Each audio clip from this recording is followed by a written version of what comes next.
Je n'aurais jamais imaginé que je me retrouverais face à la vie sans ma femme. Cela semblait si improbable, si différent d'elle. Shelly et moi avions construit notre vie ensemble, d'amoureux d'université à parents de 2 enfants extraordinaires. Nous avons surmonté des difficultés, célébré des succès et créé d'innombrables souvenirs pendant plus de 20 ans. Il est difficile de comprendre à quelle vitesse les choses peuvent s'effondrer lorsque vous avez investi autant dans une vie que vous pensiez solide comme le roc. Je me souviens encore à quel point tout semblait normal quelques semaines seulement avant que tout ne s'effondre. Nous planifions un voyage, discutions des progrès de nos enfants à l'université et jonglions avec nos horaires chargés. Bien sûr, j'avais été dévoré par le travail, en particulier par un procès qui occupait la majeure partie de mon attention, mais Shelly avait toujours été favorable et compréhensive envers les exigences de mon travail. C'est pourquoi, quand je suis rentré à la maison un après-midi pour trouver son message, cela m'a frappé comme une tonne de briques. Son message était d'une simplicité obsédante. « Joey, je pars pour un moment. Je ne sais pas combien de temps je serai absent. Rien de tout cela n'est de votre faute. J'ai rencontré quelqu'un. S'il vous plaît, n'essayez pas de me joindre. Je dois faire ça. Avec amour, Shelly. » Cela a été un choc total pour moi. Juste comme ça, ma femme depuis 21 ans était partie. Pouf! Je m'appelle Joe Mason et ma femme s'appelle Michelle, Shelly en abrégé. Nous nous connaissons depuis l'école primaire parce que nos parents travaillaient ensemble, mais nous n'avons commencé à sortir ensemble qu'à l'université. Nous avons fréquenté différentes écoles en grandissant, mais nous avons repris contact à l'université, et en dernière année, nous vivions ensemble. Nous nous sommes mariés l'été après avoir obtenu notre diplôme. Shelly est une blonde vibrante et énergique de taille et de carrure moyenne, aux yeux bleus. Je suis également de taille et de corpulence moyenne, avec les cheveux et les yeux bruns. Je dirige mon propre cabinet d'avocat et Shelly travaille comme infirmière responsable dans un hôpital local. Nous avons tous les deux 42 ans et restons en forme en allant à la salle de sport, en faisant de la randonnée et en jouant au volleyball. Shelly adore la danse aérobique, tandis que je prends des cours d'autodéfense et que je frappe le sac lourd. Nous avons 2 enfants à l'université, James, 19 ans, et Suzanne, 18 ans, en première année. Le jour où j'ai reçu le message, un bel après-midi d'avril, j'ai immédiatement appelé James et je lui ai lu le message. « James, ta mère est partie. »« Elle est partie ?» dis-je d'une voix tremblante. Il fit une pause. « Quoi? Comment ça? Partie? Elle a laissé un mot ?» J'ai répondu. « Elle m'a quitté, juste comme ça. » James resta silencieux un moment avant de reprendre la parole. « Je ne peux pas croire ça. Je suis choqué. Papa, je te tiendrai au courant, mon fils, dis-je en essayant de rester calme. Puis j'ai appelé Suzanne. Elle n'a pas été aussi surprise quand je lui ai dit. « Suzanne, tu savais que ta mère prévoyait de partir ?» J'ai demandé. Elle hésita. « Pas exactement, non, mais j'ai remarqué quelque chose. »« Que veux-tu dire, Suzanne? Qui est ce type qu'elle a rencontré ?» ai-je demandé en insistant pour obtenir des détails. Suzanne soupira. « Je l'ai vu déjeuner avec un gars du travail à plusieurs reprises. Je lui ai posé des questions et elle a répondu qu'il n'était qu'un ami. Il s'appelle William Connor. Mais vous aviez des soupçons, n'est-ce pas? » J'ai demandé. Suzanne avait l'air de regretter. Je n'y ai pas beaucoup réfléchi, papa. Elle avait l'air un peu bizarre quand je lui ai demandé, mais j'ai laissé tomber. J'aurais dû te le dire. Je suis désolé. Ce n'est pas ta faute, Suzanne.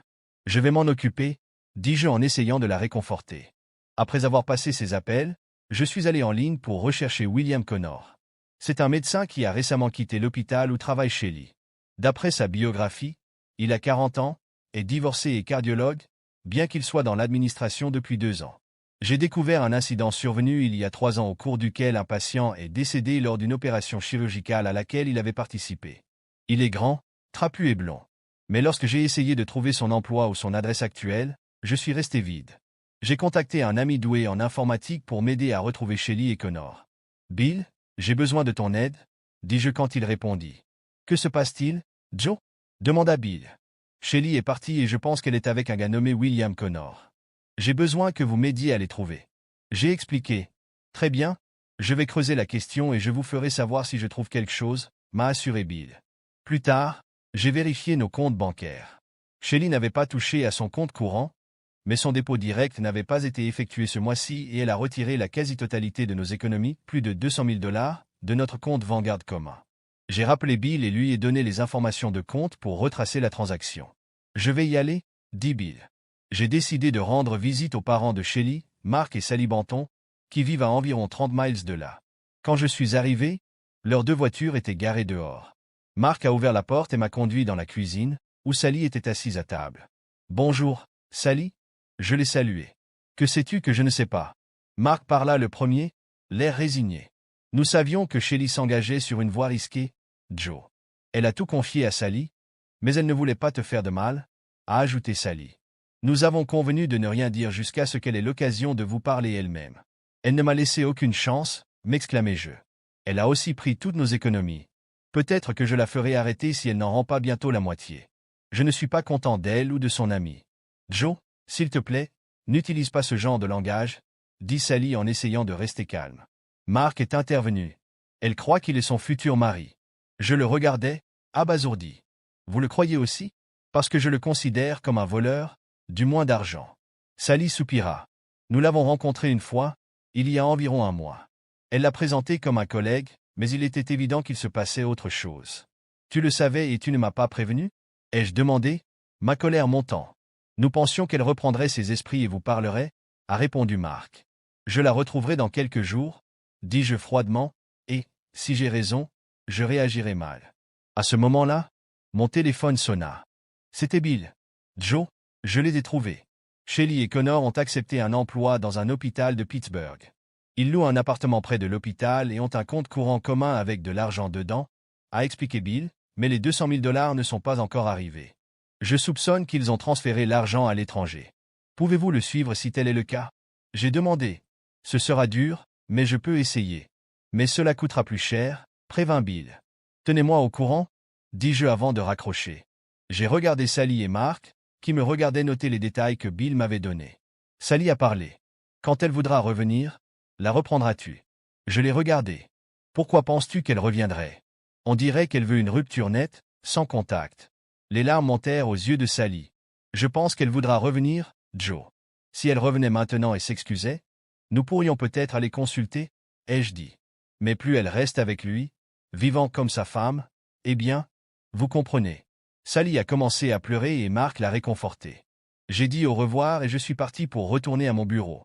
Juste au moment où j'étais sur le point d'entrer, Bill a rappelé. Il a déclaré que Vanguard avait retardé le transfert de 200 000 $ en raison de préoccupations concernant une fraude potentielle. Il a expliqué qu'il refusait désormais de débloquer l'argent, même si le compte était conjoint. Apparemment, il y a eu quelques problèmes avec la transaction. Je lui ai raconté ce que Vanguard avait dit lorsque j'avais appelé plus tôt. Je les ai rappelés, insistant sur le fait que le retrait était illégal. Ils ont expliqué que le transfert avait été bloqué en raison de multiples anomalies dans la méthode utilisée. J'ai demandé à un de mes collègues de déposer rapidement une TRO contre Vanguard ainsi que contre Connor et Shelly. Il a passé environ 1 heure dessus, puis je l'ai envoyé par voie électronique. Cela devrait empêcher le vol pendant un certain temps. Un TRO est une ordonnance d'interdiction temporaire, généralement déposée en même temps qu'une demande d'injonction permanente. J'ai appelé ma famille dans l'Oregon, qui est à la retraite, pour leur faire savoir ce qui s'était passé. Ils étaient choqués et très sympathiques. Ensuite, je me suis assis et j'ai réfléchi à ce que je pouvais faire d'autre et, plus important encore, à ce que je voulais faire. J'ai fait une recherche rapide et j'ai découvert que l'infidélité n'est pas un crime en Pennsylvanie, mais en Virginie, c'est un délit.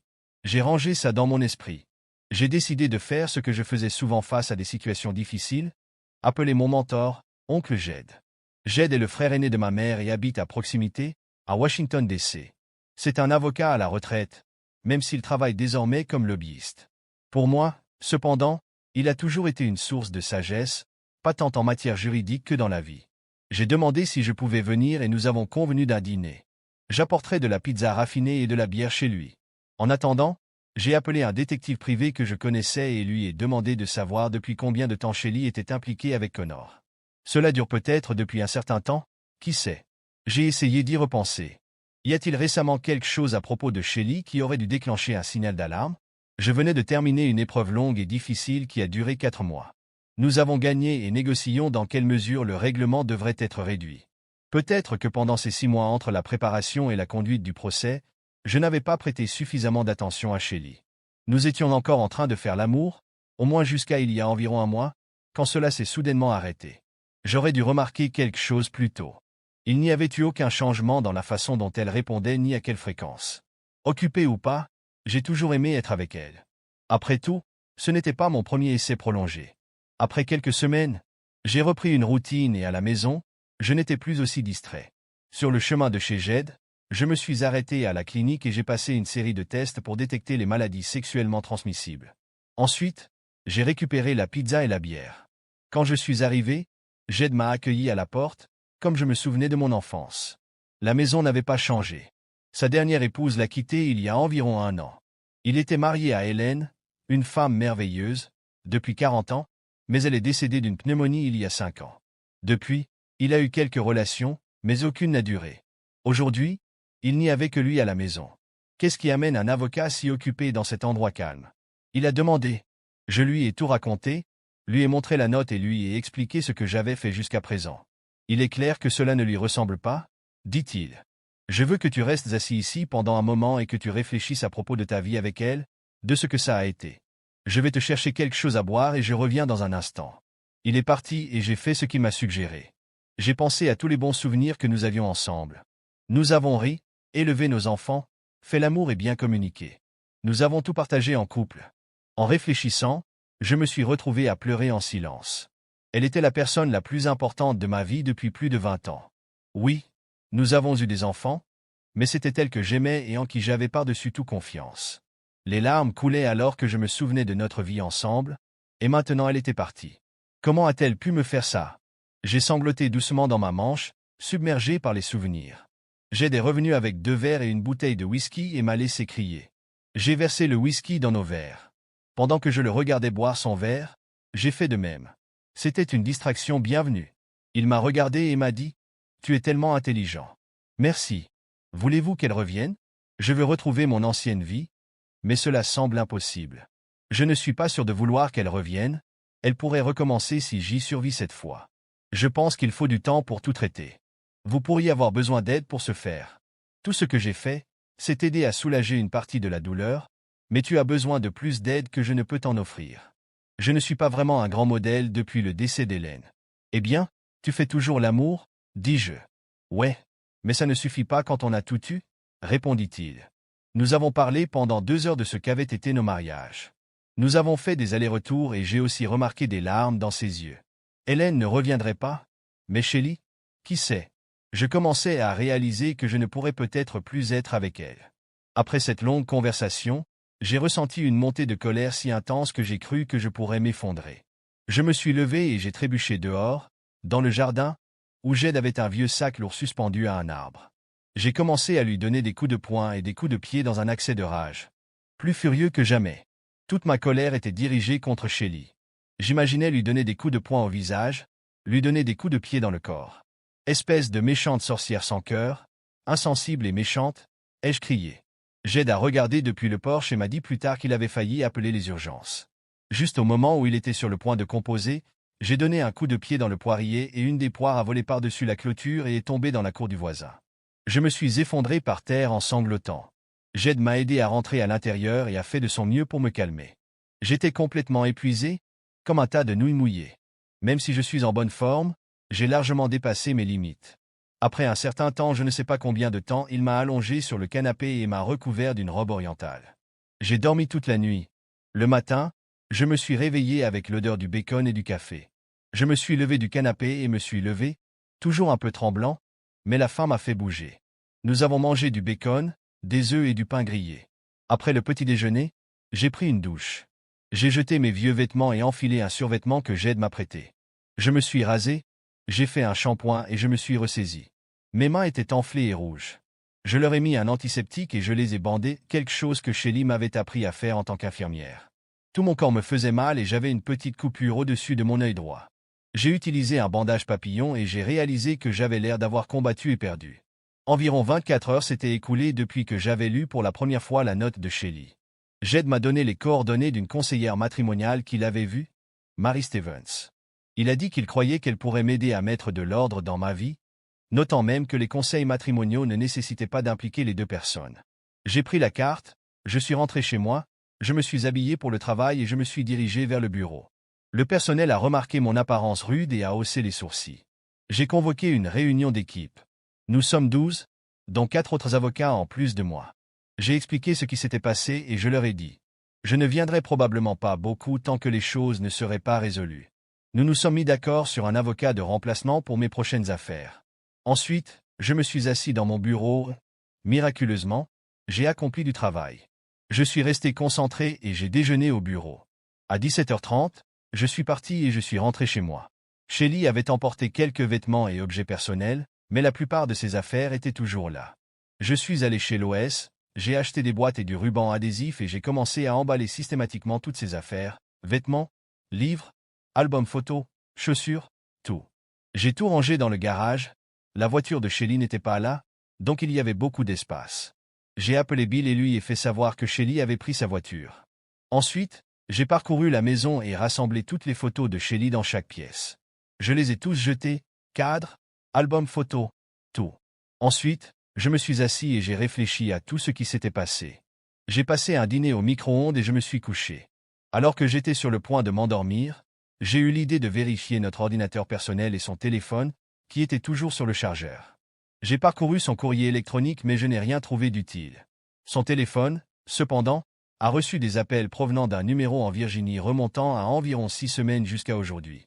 Il y avait aussi des SMS à Conu, alias Bill, plus tard Billy. Les textes parlaient de l'organisation d'un déjeuner et d'une réunion avant le travail, rien de trop incriminant. Puis je me suis finalement endormi. Lors de mon jour de congé, je suis retourné au travail. Cela avait aidé la veille, et cela a encore fonctionné. Après le déjeuner, le détective privé a appelé. Il a dit qu'il se trouvait dans un café où les femmes du département de Shelly mangeaient souvent. Il s'est contenté d'écouter. Sans surprise, la disparition de leur patron et du séduisant médecin était devenue un sujet brûlant de rumeurs. Même avant leur disparition, de nombreuses spéculations avaient eu lieu à leur sujet. Une femme les avait vus quitter un motel pendant la journée et une autre les avait repérés en train de s'embrasser près d'un restaurant voisin. Le personnel était plutôt convaincu qu'ils étaient amants. L'enquêteur a trouvé des relevés de location de chambres de motel dans les semaines précédant le départ de Shelly. Elle a loué 3 fois une chambre pour une demi-journée, en payant en espèces. Il avait des copies des reçus et des numéros d'immatriculation des voitures. 2 fois, c'était sa voiture, 1 fois, ce n'était pas le cas. J'ai décidé que je devais vérifier les finances de Connor. Pourquoi ne couvrait-il pas sa part? Alors, j'ai rappelé Bill. Il lui fallut environ 2 heures pour comprendre que, environ 10 mois avant leur départ, Connor était confronté à de graves difficultés financières. Il avait des dettes hypothécaires, automobiles et de cartes de crédit après son divorce. L'hôpital avait saisi son salaire et il ne payait pas de pension alimentaire pour ses enfants. J'ai été frappé par le fait que, pour Connor, tout cela pourrait être une question d'argent, plus précisément les 200 000 $. Je me suis senti désolé pour Shelly pendant environ 10 secondes avant de frapper une chaise de bureau à proximité, la renversant et l'envoyant voler à travers la pièce. Mon assistante a passé la tête pour voir ce qui avait causé le bruit et j'ai dû m'excuser. J'ai appelé et pris rendez-vous avec un conseiller matrimonial. Ensuite, j'ai marché dans le couloir jusqu'au cabinet d'avocat en droit de la famille et j'ai demandé à voir Mildred Over. Mildred est la meilleure avocate spécialisée en divorce. Elle a eu le temps de me voir et m'a immédiatement emmené à son bureau. Je lui ai expliqué la situation. J'ai appris que l'audience du TRO était fixée à lundi prochain et que Shelly avait été servie à son travail à Pittsburgh. Je n'avais pas besoin de Mildred pour ça, mon entreprise pourrait le gérer. Mais je lui ai demandé à quoi s'attendre lors du divorce. Elle a rassemblé des données financières et a passé un peu de temps sur son ordinateur. Elle ne semble pas se porter très bien financièrement. En raison du contrat de mariage, votre cabinet d'avocat n'est plus disponible. Elle obtiendra la moitié de la maison et la moitié des biens que vous avez accumulés pendant le mariage, ce qui, je suppose, constitue l'essentiel de vos biens communs. Elle sera assez à l'aise. Voyons ce qui se passe lors de l'audience du TRO, mais soyez prêts à fournir de la documentation sur l'infidélité et tout le reste. Ce soir-là, j'ai mangé une pizza au micro-ondes et j'ai fait une longue course. Vers 9h30, j'ai appelé Suzanne. Elle a décroché juste au moment où elle était sur le point de m'envoyer sur la messagerie vocale. « Salut papa, comment vas-tu? »« Je vais bien, je voulais juste savoir si tu as des nouvelles de ta mère. » Eh bien, je l'ai fait, mais je lui ai promis de ne pas dire grand-chose. Bon sang, elle dit que vous essayez de lui causer des ennuis, à elle et à Connor. Elle est censée être au tribunal ou au moins y avoir un avocat lundi. Elle est bouleversée. Que se passe-t-il, papa? Argent. Quelqu'un a essayé de le retirer de notre compte d'investissement commun. J'ai déposé une plainte pour l'arrêter afin que nous puissions arranger les choses. Je ne sais même pas si ta mère est au courant. D'accord. Est-elle en sécurité avec ce type? Suzanne semblait inquiète. Je ne sais pas, c'est à elle de décider. Vraiment. Elle peut partir si elle se sent menacée. Pourquoi demandez-vous? Il y avait des cris en arrière-plan, une voix d'homme. Je n'arrivais pas à comprendre ce qu'il disait, mais il avait l'air en colère. Maman a dit qu'il n'y avait pas de quoi s'inquiéter. J'espère qu'elle a raison, je ne peux rien faire à partir d'ici. Nous avons parlé de ses cours et d'une nouvelle amie qu'elle s'était fait, puis nous avons raccroché. J'ai eu un week-end chargé. Le grand jour était lundi, audience du TRO le matin et rendez-vous avec le conseiller l'après-midi. J'ai parlé à James, qui n'avait aucune nouvelle de sa mère, puis je me suis dirigé vers le gymnase. Pendant que j'étais là-bas, j'ai rencontré l'amie proche de Shelly, Clara Barton, une autre infirmière. Elle m'a vu et a essayé de se faufiler par la porte arrière, mais je l'ai rattrapée avant qu'elle ne puisse partir. « Je ne veux pas parler, Joe, ça ne servira à rien, dit-elle. Tu savais qu'elle trichait, Clara. Pourquoi tu ne me l'as pas dit? J'ai demandé. Elle a dit que tu réagirais mal, que tu deviendrais peut-être même cruel. Je suis son ami, Joe, et je ne te connais pas assez bien pour juger si elle disait la vérité. Et qu'en est-il de Connor? N'est-il pas un problème? Parce que c'est l'ambiance que je ressens. Oui, il pose problème. Je l'ai prévenue à son sujet, mais elle était trop impliquée. Elle aimait le sexe, pensait qu'elle était amoureuse et croyait qu'il était son avenir. Ouais, j'ai entendu ça de sa mère. J'aurais aimé qu'elle m'en parle au lieu de s'enfuir. Je pense qu'elle reviendra bientôt. Il n'est pas son avenir, et cela pourrait s'effondrer si vous êtes patient. Non, ce ne sera pas le cas. Elle a fait son choix et elle ne peut pas revenir vers moi. Clara haussa les épaules et retourna au restaurant Point de Mille. Elle avait fière allure dans sa tenue moulante en spandex alors qu'elle reprenait son entraînement.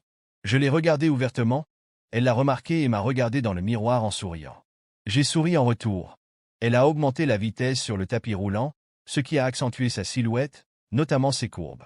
Je lui ai envoyé un baiser et j'ai quitté le gymnase, mais je ne pouvais pas me débarrasser du souvenir de notre échange. Cela m'a fait réaliser que je pourrais bientôt être libre et qu'il n'y a rien de mal à repartir à zéro. Cette conversation avec Clara m'a remonté le moral. Rien que de penser à elle m'excitait. Cela faisait longtemps que je n'avais pas eu de relation physique avec qui que ce soit, d'autant plus que Shelly et moi n'avions pas eu de relation sexuelle. Je portais un short de sport ample et je me sentais un peu agité. Je me suis dirigé vers la presse à jambes. J'ai mis le poids haut et j'ai commencé à faire des répétitions, 3 séries de 12, puis j'ai ajouté plus de poids. J'ai remarqué que Clara était descendue du tapis roulant et se dirigeait vers moi. Nous avons établi un contact visuel et elle s'est tenue tout près, me regardant soulever. Ce n'était pas facile, mais j'ai réussi. Après avoir terminé la dernière série, j'ai baissé le poids et je suis resté allongé là, respirant fort, la regardant. Elle a remarqué que j'étais clairement excité. Elle baissa les yeux et dit « Je me sens mal, mais je suis prête à l'ignorer. Tu veux venir te doucher chez moi de l'autre côté de la rue? Deal, je vais récupérer mes affaires et vous retrouver à l'entrée, répondis-je. Pas besoin de saisir quoi que ce soit, tu pourras revenir après, dit-elle en souriant et en se léchant les lèvres. J'espère que tu n'es pas trop fatigué. Clara avait environ 30 ans, de taille moyenne, avec une silhouette épaisse et ronde. Elle avait les cheveux bruns, les yeux noisettes et était attirante au sens traditionnel du terme. Elle avait été mariée mais était maintenant divorcée. Elle était sans aucun doute la distraction parfaite pour moi. Je me suis levé et je l'ai suivie hors du gymnase. Il n'y avait que 2 autres personnes là-bas, un homme et une femme, et ils ont tous 2 souri lorsque nous sommes partis. Nous avons tous les 4 échangé des sourires. Clara m'a fait traverser la rue jusqu'à un immeuble et jusqu'au 2e étage. La vue pendant que nous grimpions était tout un spectacle, avec elle se balançant et riant de manière séduisante. Elle ouvrit la porte et s'écarta, me laissant entrer en premier. J'ai jeté un bref coup d'œil autour de moi, mais avant que je puisse tout comprendre, elle m'a attrapé par derrière, m'a fait pivoter et m'a tiré vers elle. Elle a levé mon visage et j'ai répondu en l'embrassant profondément. C'était l'un des baisers les plus passionnés que j'ai jamais connus. Nous nous sommes finalement séparés et elle a soupiré. Je t'ai toujours voulu, mais tu étais le mari de mon patron. Maintenant tu es à moi. Je suis tout à vous.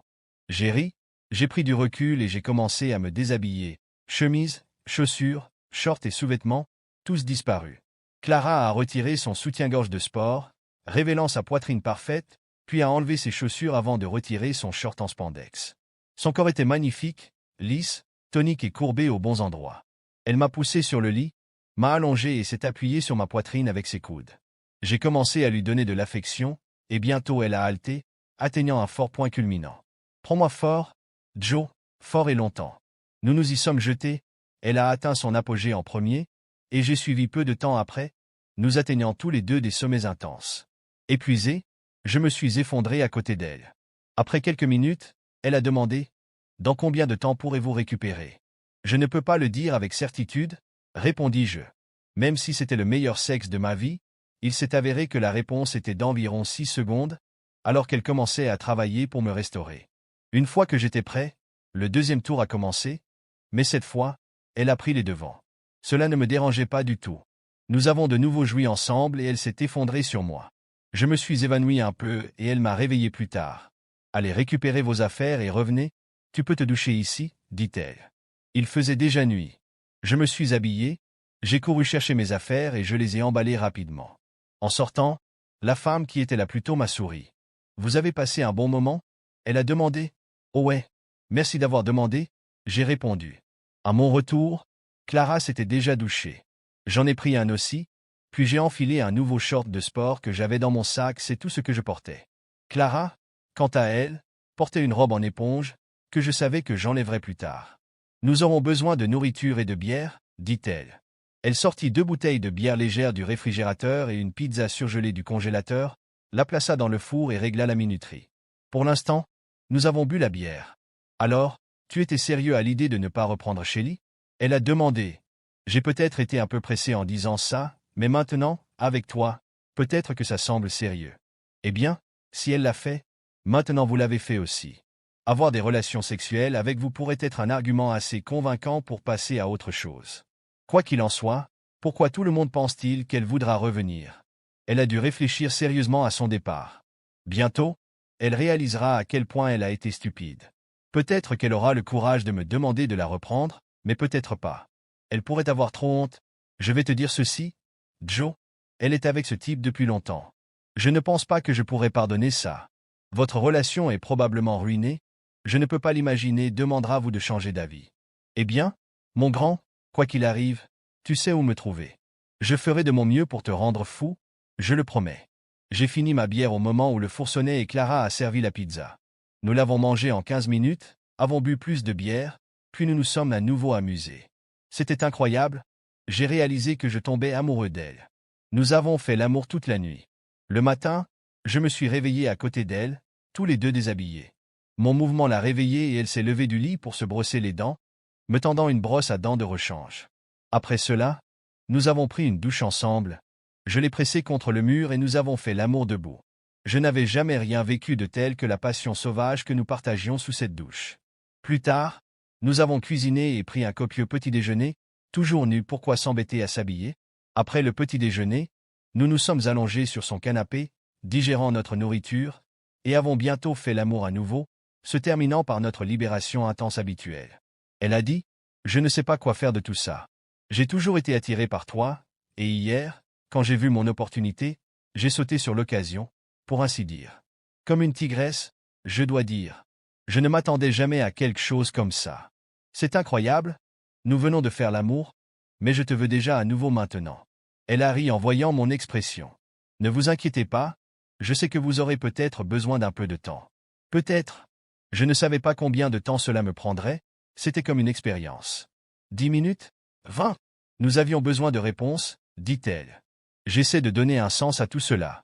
Elle m'a regardé, remarquant que j'étais à nouveau prêt. Tu es comme une machine.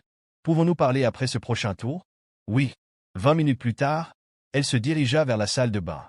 Peut-être devrions-nous nous habiller. Sinon, nous pourrions mourir ou avoir un accident vasculaire cérébral ou quelque chose du genre. Très bien, mais seulement pour un petit moment. J'ai enfilé mon short de sport et un t-shirt. Elle a enfilé une robe, mais je savais exactement ce qu'il y avait en dessous et je ne pouvais pas m'empêcher d'y penser. Jésus-Christ, que se passe-t-il ici? Demanda Clara sérieusement. On aurait dit qu'elle avait du mal à comprendre tout ce qui s'était passé. Je pense que nous pourrions être les personnes les plus physiquement compatibles au monde, ai-je dit. C'était ma véritable conviction, j'y pensais en me brossant les dents. J'avais lu des articles sur le sexe, j'en avais parlé avec des amis, j'avais même parcouru les colonnes de conseils de Dan Savage, mais je n'avais jamais rien rencontré de semblable à ce qui se passait entre moi et Clara. C'était comme si nous étions dans des eaux inexplorées. Combien de temps cela pourrait-il durer et y survivrions-nous? Clara a souri à mon commentaire, mais ses inquiétudes étaient fondées. Nous ne connaissons pas les réponses à ces questions. Il n'y a qu'une seule façon de le savoir. Je pense que nous devrions aller chez moi pour que je puisse me changer et vérifier mes emails. Si vous vous asseyez un peu plus loin de moi dans la voiture, nous y arriverons peut-être. Elle a ri et je n'ai pas pu m'empêcher de la rejoindre. Nous avons fini par nous rouler par terre de rire. Une fois installés, nous avons décidé de tenter notre chance. Notre énergie ardente s'est légèrement refroidie, nous nous sommes habillés et nous sommes dirigés vers chez moi. Pour autant que je sache, Clara n'était jamais entrée à l'intérieur et elle a commencé à regarder autour d'elle pendant que j'arrivais à faire un peu de travail. Je suis monté à l'étage et j'ai enfilé un nouveau short et une nouvelle chemise. C'était dimanche, alors j'ai allumé le match de baseball. J'ai découvert que Clara était une grande fan, moi aussi. Nous avons regardé pendant près d'une heure avant que je commence à devenir affectueux. Cette fois, nous sommes montés à l'étage jusqu'à la chambre principale. Je lui ai fait l'amour doucement, en prenant notre temps, et nous avons atteint un autre point culminant mutuel. C'était incroyable, quelque chose qui arrivait rarement entre Shelly et moi. Clara m'a regardé les larmes aux yeux et a dit « Joey, je suis tombée amoureuse de toi. Je veux juste vous remercier pour tout. » Maintenant, elle pleurait et j'ai commencé à pleurer aussi. Finalement, nous avons séché nos larmes. J'ai dit « Je me demande comment se passe le jeu. » Nous sommes redescendus et avons regardé les 2 dernières manches. Elle connaissait vraiment son métier, appelant lorsqu'un joueur volait une base ou tentait un délit de fuite. Elle était pleinement investie dans le jeu, tout comme moi. Ensuite, je nous ai préparé un repas, du poulet rôti. Nous avons mangé, bu du vin et partagé de légères caresses en nous caressant. En la regardant dans les yeux, j'ai réalisé que je la voulais à mes côtés sur le long terme. Elle a dit « Je suis amoureuse de toi, Joe, et je me battrai pour le garder. Vous n'avez pas besoin de vous battre, je suis tout à vous. » Nous sommes remontés à l'étage pour une nouvelle série de tendres ébats, et nous avons continué même jusqu'au lendemain matin, y compris pendant le petit déjeuner. J'ai dit « Il est temps pour moi d'aller au tribunal et de suivre une thérapie. Peut-être que je n'ai plus autant besoin de thérapie maintenant, mais j'y vais quand même. Si tu es là à mon retour, je préparerai à nouveau le dîner. Je serai là, je dirais entièrement habillé, mais je serai plus probablement déshabillé. » Nous avons ri, puis je l'ai embrassé et je l'ai ramené à la maison. J'étais au tribunal avec un avocat de mon cabinet lorsque Connor et Shelly sont arrivés avec leur avocat. L'avocat de Vanguard était également présent. Le juge Coulson a pris place sur le banc. Shelly ne m'a pas regardé et Connor m'a jeté un bref coup d'œil avant de se retourner point loin. L'avocat de Vanguard a commencé par expliquer pourquoi le transfert d'argent avait été bloqué. La demande de transfert provenait d'un ordinateur non reconnu à 3 heures du matin, et l'email lié à cette demande provenait également de cet appareil inconnu. L'ordinateur n'avait jamais été utilisé pour le compte auparavant. Le compte sur lequel l'argent était censé aller n'appartenait ni à Shelly ni à moi. Le système de l'entreprise a signalé la transaction et le transfert a été bloqué jusqu'à ce que les 2 titulaires du compte en soient informés. L'avocat a souligné que Vanguard souhaitait que le TRO se dégage de toute responsabilité dans le cadre du litige. Mon avocat a fait valoir que l'argent était une propriété commune et avait été déplacé à mon insu et sans mon consentement et maintenant contre mon objection. Il a souligné que Shelly m'avait quitté de façon inattendue, avait quitté son emploi, avait déménagé à Pittsburgh et avait emménagé avec William Connor. L'avocat de Shelly a répliqué, affirmant que Shelly avait autant le droit que moi de retirer des fonds du compte et que l'argent devait être transféré comme elle le souhaitait. Le juge a demandé à l'avocat de Vanguard où était censé aller l'argent. Sur un compte bancaire local au nom de William Connor. Avez-vous identifié quel ordinateur a été utilisé pour la tentative de transfert? Non. Cela dépasse nos capacités actuelles, a répondu l'avocat. Le juge a alors dit « J'aimerais que Madame Mason prête serment, s'il vous plaît. » Shelly sembla se replier sur elle-même alors que Connor lui attrapait la main. L'employé lui a demandé de lever la main droite, ce qu'elle a fait avec hésitation. Lorsqu'on lui a demandé si elle avait juré de dire la vérité, Shelly a répondu « Oui. » Madame Mason, êtes-vous mariée à Joseph Mason? Oui. Possédez-vous conjointement un compte avec lui chez Vanguard? Oui, a-t-elle répondu. Avez-vous tenté de retirer 200 000 $ de ce compte la semaine dernière? Non. Shelly regarda nerveusement autour d'elle, et Connor lâcha sa main et s'écarta. Avez-vous donné à quelqu'un la permission de retirer cet argent? Pas exactement. Expliquez, s'il vous plaît, a demandé le juge. Bill, Monsieur Connor a demandé à emprunter 220 000 $ pour rembourser certaines dettes en souffrance. J'ai accepté à contre-cœur. Il m'a demandé mon mot de passe parce que mon ordinateur ne fonctionnait plus après notre déménagement. Je lui ai donné le mot de passe et il a utilisé son ordinateur. Je l'ai utilisé pour vérifier mes emails pendant qu'il y était pendant quelques minutes, puis il l'a fermé. Je ne savais rien des 200 000 $. Quand avez-vous connu le montant? Quand j'ai reçu la notification écrite. Le juge a regardé Connor et a pris note. Monsieur Connor, pourriez-vous indiquer votre nom et votre adresse, s'il vous plaît? Je ne suis pas d'ici pour faire partie de ça, répondit Connor. Je suis juste venu soutenir Michel. Veuillez vous conformer, dit fermement le juge. Connor a donné à contre-cœur son nom et son adresse. Je connaissais déjà cette information. Le juge s'est alors tourné vers mon avocat et lui a demandé. Monsieur Mason envisage-t-il de demander le divorce? Oui, votre honneur. Les documents ont été préparés et seront déposés cette semaine. Le juge a ordonné à Vanguard de geler le compte jusqu'à ce qu'un tribunal du droit de la famille puisse examiner les actifs. Il a dit à mon avocat que les documents de divorce devaient être déposés avant la fin de la journée de demain, sinon il reconsidérait l'ordonnance de gel. J'ai vu Shelly s'affaler sur une chaise à table, la tête dans ses mains. Connor se précipita hors de la salle d'audience. Shelly était assise là, en silence, complètement retirée. La salle d'audience était presque vide. Nous étions seuls partis tous les deux. L'huissier nous a fait signe de partir pour pouvoir verrouiller les portes. J'ai guidé Shelly dans le couloir. Connor était introuvable et seules quelques personnes passaient par là. « Tu es venu ici avec cet idiot ?» ai-je demandé en la regardant. « Oui, marmonna-t-elle, à peine capable de croiser mon regard. « Je pense que tu devrais prendre le bus pour retourner à ta nouvelle vie. »« Joey, je suis désolé que ce soit arrivé, » dit-elle, les larmes coulant. « Je pensais qu'il était à moi, mon fiancé, c'est ce que j'ai dit à ma famille. On dirait que j'avais tort. J'ai l'impression d'être vraiment idiot. Vous n'imaginez pas à quel point vous m'avez profondément blessé en mettant fin à un long mariage par un court message. Joey, notre mariage n'est pas terminé. Je vois ça maintenant. J'étais stupide. Je veux revenir et redevenir ta femme. » Des larmes coulaient sur son visage. « Désolé, Shelly, il est trop tard. Ça fait des mois que tu couches avec cet idiot dans mon dos. Tu es parti sans même me parler. Vous avez vécu avec lui comme s'il était votre mari. Il faut faire face aux conséquences. Ne pouvons-nous pas aller dans un endroit plus privé? Et les enfants? » a-t-elle plaidé. « Ils sont mécontents de vous et vous le savez. As-tu une vraie raison de me jeter comme une serviette usagée? Non. Si tu me l'avais demandé plus tôt, je t'aurais dit que je pensais qu'il était mon âme sœur. Je pensais qu'une rupture nette serait plus facile pour toi. Mais maintenant, je ne peux pas expliquer pourquoi j'ai été si stupide, » dit-elle en pleurant encore plus fort. Je détestais la voir comme ça, mais je gardais mes distances. J'en avais fini avec elle, du moins en tant que femme. Il y a une limite à tout. Oui, dis-je doucement. Et Clara? C'est mon âme sœur, ou du moins, c'est la meilleure partenaire sexuelle que j'ai jamais eue, et je l'aime bien au-delà de ça. Cela me semble réel. J'ai demandé à Shelly ce qu'elle prévoyait de faire ensuite. J'ai un travail à Pittsburgh, j'ai un quart de travail demain. Je dois payer un loyer, j'ai signé un bail d'1 an. Je vais expulser Bill et voir ce qui se passe. Peut-être qu'après un certain temps, je te manquerai. Faites-moi savoir si vous le faites. Bien sûr, j'ai dit. Tu vas probablement me manquer, mais je veux quand même comprendre ce qui n'a pas fonctionné. Je suis choqué et confus. Je pensais que tout allait bien entre nous. Je n'ai pas vu cela venir. Quand je pourrai comprendre, je te le ferai savoir, dit-elle en me serrant dans ses bras avant de partir. Je ne savais pas quoi penser. Une profonde tristesse m'a envahi et j'ai pleuré ouvertement après son départ. Mais sous cette tristesse, il y avait un nœud de colère qui se tordait en moi. J'ai décidé que j'avais besoin de voir un thérapeute, alors je suis allé à mon rendez-vous cet après-midi-là après avoir déjeuné chez Subway un sandwich au thon chaud avec du fromage fondu. Mary Stevens, la conseillère conjugale, a clairement indiqué qu'elle n'était pas thérapeute. Elle se concentrait sur les mariages en difficulté et leurs résultats si nécessaires.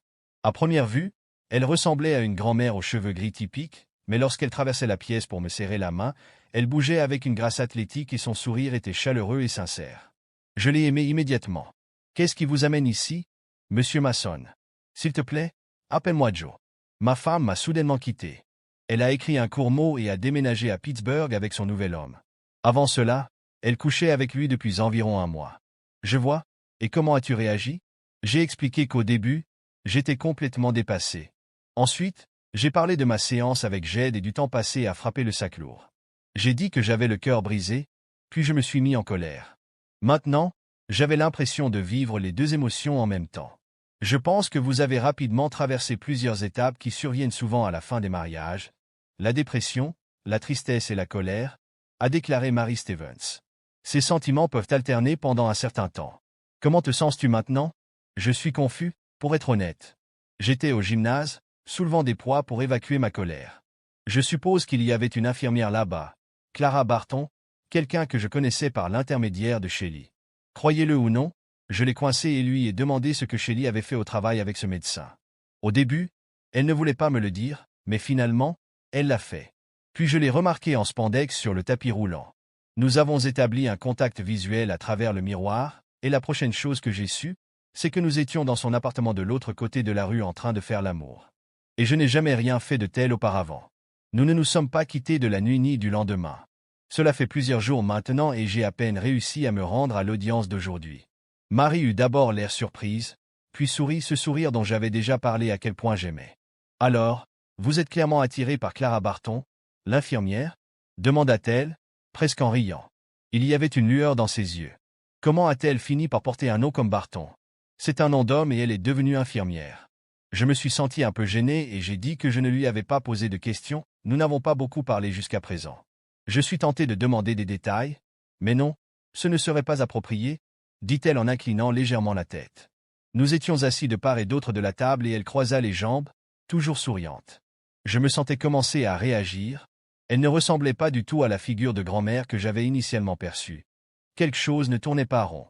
Alors j'ai dit, « On dirait que vous essayez de me montrer quelque chose, peut-être pour refléter ce que j'ai vécu. Je ne sais pas comment l'expliquer autrement. » Marie m'a regardé un peu surprise, mais impressionnée. C'est perspicace, surtout pour un homme. Vous avez vite compris. Je dois perdre le contact. Oh non, tu as définitivement eu l'effet escompté, répondis-je en croisant les jambes et en me détournant légèrement d'elle.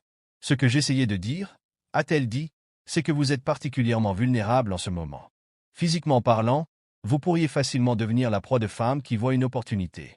Je ne dis pas que les sentiments de Clara ne sont pas sincères et je ne doute pas des vôtres, même s'ils semblent un peu unidimensionnels. Mais je pense qu'il est important que vous appreniez à mieux la connaître lorsque vous avez le temps de réellement parler. Je suis sûr que nous trouverons le temps, dis-je. Elle a ri. Tu es rapide, Joe. Je comprends. Clara a dit qu'elle t'avait toujours trouvé attirant, mais que tu étais un fruit défendu. Eh bien, Joe, continua Marie, je ne veux pas gâcher notre relation professionnelle et je ne peux pas, mais ce que vous avez décrit va au-delà du sexe occasionnel typique. Il est possible que ce soit quelque chose de réel, car il existe de rares cas de compatibilité sexuelle extrême, peut-être plus fréquents qu'on ne le pense. Mais pour l'instant, je veux t'aider à séparer cette nouvelle relation avec Clara de ton mariage. Pourquoi une nouvelle relation ne fait-elle pas partie du cheminement? Oui, c'est vrai, mais je veux d'abord me concentrer sur la compréhension de votre mariage, car cela influencera la façon dont vous aborderez les relations futures. Compris, dis-je. Eh bien, autant que je sache, vous avez eu un bon et solide mariage. J'ai commencé, je l'aimais. Je pensais qu'elle m'aimait. Nous avons élevé nos enfants ensemble et nous ne l'avons pas fait. Je ne discute pas souvent. Je suis avocat plaidant, donc j'ai travaillé dur, mais j'ai toujours pris du temps pour notre relation, surtout pour le sexe. Avant son départ, je venais de terminer un long procès. Nous sommes restés environ un mois sans relation sexuelle. Apparemment, elle l'obtenait ailleurs, et je ne l'ai même pas remarqué, c'est de ma faute. Alors la plus jeune de Shelley, sa fille, est partie à l'université, vous étiez occupé et peut-être qu'elle se sentait vieille, cela aurait pu être un facteur, a suggéré Marie. Peut-être, mais elle aurait dû m'en parler. Au lieu de cela, elle a décidé de s'enfuir et d'épouser un idiot complet, un voleur, rien de moins. Que auriez-vous fait si elle vous avait dit qu'elle se sentait perdue, ou qu'elle était tentée, ou, pire encore, qu'elle avait déjà cédé à la tentation? Si elle s'était sentie perdue ou tentée, je l'aurais aidée. Peut-être serions-nous venus vers vous. Mais si elle a déjà triché, alors il est trop tard. C'est une ligne que je ne franchis pas. Tricher signifie que c'est fini. J'ai tenu mes promesses jusqu'à ce qu'elle parte. C'est une position assez dure. Et si cela avait été une erreur d'une nuit alors qu'elle était ivre? Demanda Marie. Même chose. Eh bien, peut-être pas, cela dépend de ce qu'elle a fait lorsqu'elle était ivre. Mais ce ne sont que des hypothèses. En réalité, elle a fait ce qu'elle a fait, et c'est inacceptable. D'accord. J'aimerais continuer cela la semaine prochaine, a déclaré Marie. Bien sûr. Vous êtes une femme intéressante, complètement inattendue. J'ai hâte de vous revoir, tant que vous n'êtes pas trop fatigué, répondis-je en essayant de détendre l'ambiance. Elle a souri et nous avons programmé notre prochaine séance. Comme il était déjà 16 heures, j'ai décidé de rentrer chez moi. Quand je suis arrivé, Clara était assise sur le porche en train de lire. Nous n'avons pas dit grand-chose, nous avons juste échangé des salutations avant de passer 90 minutes au lit ensemble. Ensuite, nous avons préparé le dîner. Pommes de terre frites, oignons nouveaux, oignons hachés et épices. Les épices piquantes faisaient vraiment ressortir la saveur. Pendant qu'elle cuisinait et mangeait, Clara portait un short mais pas de haut. J'ai essayé de ne pas me concentrer sur sa poitrine nue. Très bien, juste une seconde, dit Clara en attrapant un t-shirt et en l'enfilant. Merci. Peut-être pourrions-nous parler maintenant que nous sommes rassasiés et habillés? Peut-être, répondit-elle. Je pense que nous devons parler de quelque chose d'important. À propos de quoi? J'ai vu un psychothérapeute aujourd'hui après l'audience du tribunal. Je lui ai raconté ce que nous avons vécu et à quel point cela a été intense. Elle a appelé cela une hypercompatibilité sexuelle, ce qui signifie que nous pourrions être physiquement obsédés les uns par les autres. Elle a dit que cela pourrait faire partie de mon rétablissement, mais elle n'était pas convaincue, car les relations sexuelles pendant le rétablissement ne ressemblent généralement pas à cela. Je me suis demandé la même chose, comment pouvons-nous continuer comme ça? Je suis sûr de ce que je ressens, mais si tu enlevais ton short, je serais là genoux en un rien de temps. C'est étrange, j'ai admis. Clara sourit, mais son ton était sérieux. Je dois prendre une décision concernant Shelly, le divorce, tout ça. Elle est retournée à Pittsburgh, mais pas chez ce type. Elle a dit qu'elle avait du travail et du loyer à régler, après que je lui ai dit que nous avions terminé. On dirait qu'elle essaie de trouver quelque chose à Pittsburgh. Je ne sais pas. Tout ce que je peux dire, c'est que si ce que nous avons est réel, je n'y renoncerai pas. Mais il n'y a pas si longtemps que je pensais vivre un mariage heureux. Je suis confus. Avant de prendre une décision permanente, je veux apprendre à vous connaître d'une manière non biblique, dis-je en essayant d'exprimer mon incertitude. Cela ressemble à un plan, répondit Clara. Qu'aimeriez-vous savoir? Clara a parlé de son éducation en banlieue, de son université et de ses relations passées. Après avoir obtenu son diplôme, elle a rompu avec son petit ami universitaire. Elle est devenue infirmière, a trouvé un emploi ici et a épousé un médecin, un gynécologue. J'étais heureuse de notre vie, mais il m'a trompée, a-t-elle dit. Il a eu une liaison avec une femme à proximité et n'a pas été discret. Je l'ai découvert, je l'ai confronté et il s'est excusé. J'ai essayé de sauver le mariage, mais c'était une erreur. Un an plus tard, il a encore triché. Après notre divorce, j'ai obtenu un bon règlement. Il a déménagé son cabinet à New York et je ne l'ai pas revu depuis. C'était il y a 5 ans. Depuis, j'ai eu quelques relations à court terme. L'année dernière, j'avais un ami qui bénéficiait d'avantages sociaux jusqu'à ce qu'il déménage en Thaïlande. Vous envisagez de partir à l'étranger? J'ai demandé. Non, a-t-elle répondu. Lorsque nous nous sommes rencontrés à la salle de sport, combien de temps s'était écoulé depuis votre dernière relation? J'ai demandé. Presque un mois, et ce n'était pas génial. Mais j'ai un vibromasseur, ajouta-t-elle avec un sourire. Eh bien, maintenant tu m'as, dis-je en me penchant pour l'embrasser. Je ne voulais pas interrompre la conversation, mais elle s'est terminée naturellement. Plus tard, au lit, nous avons continué. Elle m'a posé des questions sur ma vie et je lui ai donné un aperçu assez complet. Elle en savait déjà beaucoup sur les dernières années, alors je me suis concentré sur les événements antérieurs. Finalement, nous nous sommes endormis. Je suppose que nos corps avaient besoin de repos. Au cours des jours suivants, notre relation physique intense s'est poursuivie, bien qu'à un rythme légèrement plus lent. J'ai revu Mary Stevens. Elle m'a posé des questions sur ma nouvelle relation et je lui ai dit que même si le sexe était toujours aussi bon, il n'était pas aussi constant qu'avant. J'ai aussi mentionné que Clara aimait le baseball et qu'elle savait beaucoup. J'ai partagé comment nous avions parlé de notre passé et que je pensais qu'il faudrait beaucoup de temps pour vraiment connaître Clara, mais j'avais hâte d'essayer. Nous avons ensuite approfondi mon mariage. Marie a mentionné que j'aurais besoin de temps pour traiter ma réponse émotionnelle à tout ce qui s'était passé. Elle m'a posé des questions sur mes sentiments envers le docteur Connor et j'ai réalisé que je ne lui avais pas beaucoup réfléchi. Mais maintenant, mes sentiments pouvaient se résumer en 3 mots, écartelés. Marie sourit. J'ai toujours aimé cette phrase, mais elle est tellement barbare. C'est exactement ce que je ressens. En tant que concept, dessiné et écartelé à un certain attrait, ai-je dit. Je crois que cela a été fait à l'origine sur une personne vivante. Oh oui?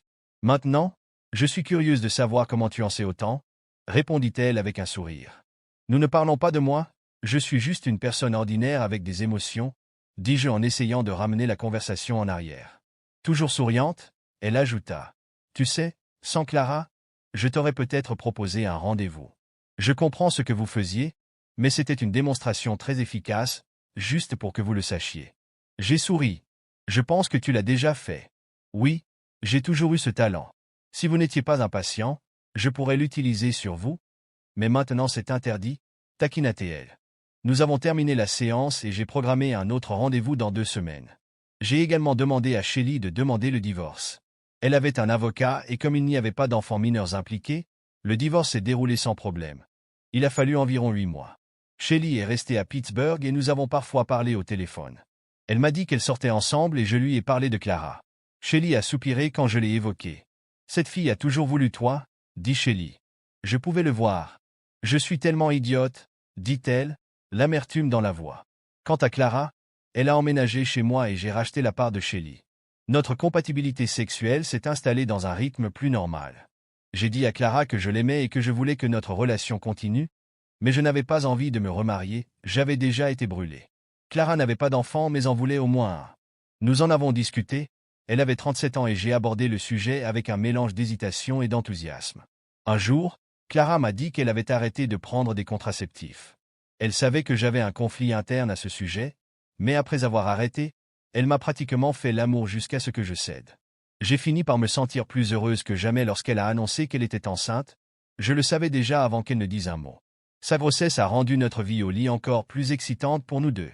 Quelques jours après que Clara et moi nous sommes mariés dans le bureau d'un juge que je connaissais bien, notre fille, Linda, est née. Nos deux parents, mes enfants, tout le monde était là. Shelly s'est également remariée, cette fois avec un pédiatre de Pittsburgh qu'elle a rencontré lors d'un congrès à Dallas. J'espère qu'elle est heureuse. Elle a commis une énorme erreur, et j'en suis toujours responsable, mais tout s'est si bien passé pour moi qu'il est difficile de retenir beaucoup de ressentiment, peut-être juste un peu. Quant à Connor, je n'avais rien à faire, il s'est autodétruit. D'après ce que j'ai entendu, il a fait faillite, a perdu sa licence médicale et travaille maintenant dans une station-service à Johnston, en Pennsylvanie. Clara et moi avons maintenant 2 enfants, Linda et Steven, du nom de son père, qui était un grand homme. Notre compatibilité n'a jamais disparu, et je crois qu'elle ne le fera jamais. Merci de m'avoir rejoint dans ce voyage. Si vous avez apprécié cette histoire, n'oubliez pas d'aimer et de laisser un commentaire ci-dessous. J'aimerais connaître votre avis. Que pensez-vous de la façon dont tout s'est passé pour Joe et Clara? Croyez-vous aux secondes chances ou que certaines erreurs sont impardonnables? Et si vous avez déjà vécu un changement majeur dans votre vie, qu'est-ce qui vous a aidé à avancer? Parlons-en dans les commentaires. N'oubliez pas de vous abonner pour plus d'histoires comme celle-ci. Merci d'avoir regardé.